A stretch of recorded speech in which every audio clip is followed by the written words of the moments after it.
గనులు మరియు భూగర్భ అబ్కారీ శాఖ మంత్రి గారు ఆంధ్రప్రదేశ్ అబ్కారీ సవరణ బిల్లు 2025ను పరిగణలోనికి తీసుకునేందుకు అనుమతి కోరుతారు.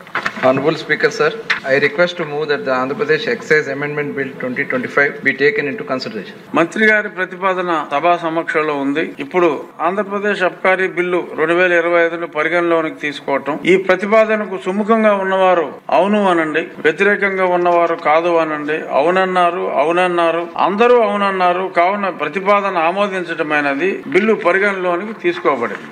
ఇప్పుడు క్లాజులపై ఓటింగ్. 2 మరియు 3 క్లాజులు, మొదటి clause enacting formula long title కు ఎలాంటి సవరణలు లేవు, అవి సభా సమక్షంలో ఉన్నాయి. ఇప్పుడు విషయం 2 మరియు 3 క్లాజులు, మొదటి clause enacting formula long title కు సుముఖంగా ఉన్నవారు అవును అనండి, వ్యతిరేకంగా ఉన్నవారు కాదు అనండి, అవునన్నారు, అందరూ అవునన్నారు. 2 మరియు 3 క్లాజులు, మొదటి clause enacting formula long title బిల్లులో భాగం అయ్యాయి. ఆంధ్రప్రదేశ్ అబ్కారీ సవరణ బిల్లు 25ను ఆమోదించేందుకు అనుమతి కోరుతారు. Honorable Speaker, sir, I request to move that the bill be passed. ఇప్పుడు విషయం బిల్లును ఆమోదించడం, ఈ ప్రతిపాదనకు సుముఖంగా ఉన్నవారు అవును అనండి, వ్యతిరేకంగా ఉన్నవారు కాదు అనండి, అవునన్నారు, అందరూ అవునన్నారు. కావున ప్రతిపాదన ఆమోదించటమైనది, బిల్లు సభ ఆమోదం పొందినది.